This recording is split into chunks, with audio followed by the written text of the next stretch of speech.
Lieutenant General Richard Newton, a friend of the show. You've joined us many times. Thank you so much again for being with us. You heard there in Robert Sherman's report about the White House warning of now chemical warfare. Does this mean the conflict is going to a whole new level?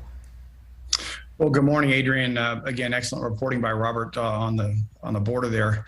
I think what we're really hearing from Secretary Blinken is really a level of brinksmanship here in terms of diplomatic back and forth to warn Putin, as well as anyone else thinking that they would endanger more lives with weapons of mass destruction.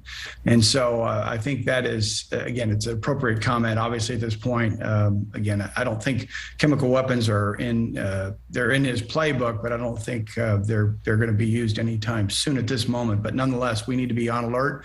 NATO needs to be on alert and to continue the dialogue and certainly ratchet up the rhetoric to make sure that Putin understands that we will not tolerate any more of this discussions about weapons of mass destruction, including chemical weapons. Now, we think about the tactics that would need to be used to defuse the situation. Russia's military is nearly 3 times larger than Ukraine's official military. Yet it appears, at least to us watching here at home in the U.S., that Russia is being deterred by Ukraine. 7,000 Russian soldiers have been killed so far. 7,000.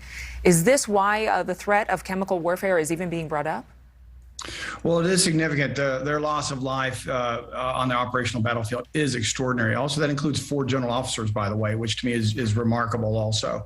It does. Again, Putin will escalate in his playbook in order to de-escalate. He's trying to still control the battlefield, and he's, frankly, as we've been reporting over the last several weeks, Adrienne, he is still off his game, off his timeline, and right now the Russian forces are actually beginning to dig in, especially that convoy in that area up north of Kyiv and so forth, and so it's becoming almost a stalemate. And so time is not on Putin's side at this point.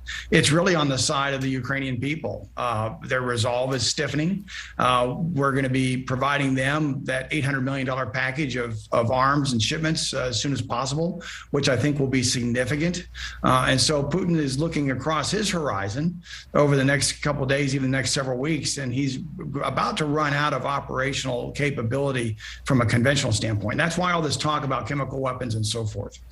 Russia has denied targeting civilians. So we've seen more schools, there was a theater where people were housed with the word children written on the outside. That was bombed.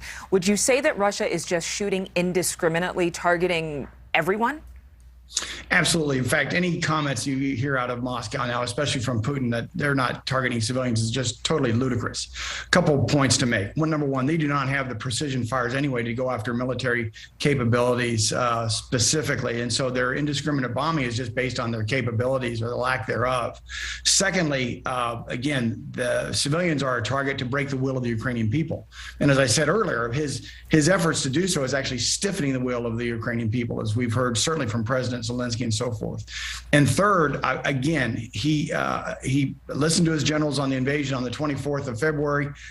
It's not going well. And so his only recourse right now is to go after civilians indiscriminately.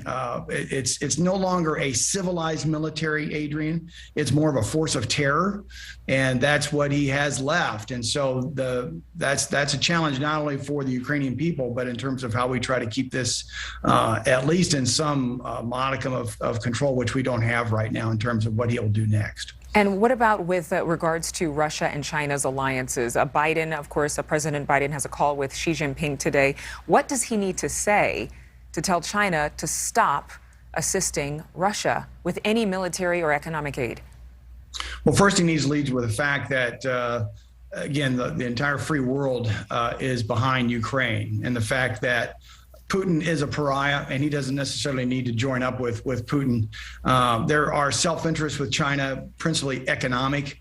And so if he moves forward with a modicum of a partnership with Putin and, the Russian efforts here in the invasion, that's a losing proposition for President Xi. And I think President Biden needs to really underscore the fact that when he goes to the ministerial next week with the heads of state at NATO on March 24th, that he'll be taking a message based on this phone call and actions by the Chinese. So it becomes not only just NATO versus Russia in this case, obviously, but it could, if China lends too much support or at least a modicum of support to Russia, it'll be, China will be out there as a pariah, potentially also joining Putin.